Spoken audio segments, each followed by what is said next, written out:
Hello everyone! Today I'll show you how to change the game language in Terraria.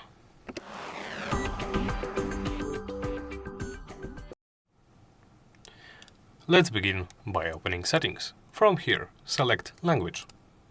Here you can choose a language pack.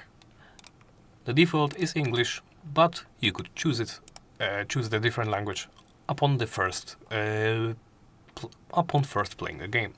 Of course, you can automatically switch to different language packs, as you can see.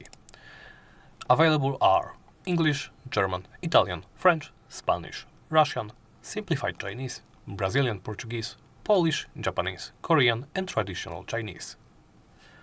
Once you select your language, press the back button, press it once again, and that's it. Thank you for watching, and please remember to subscribe, comment and like.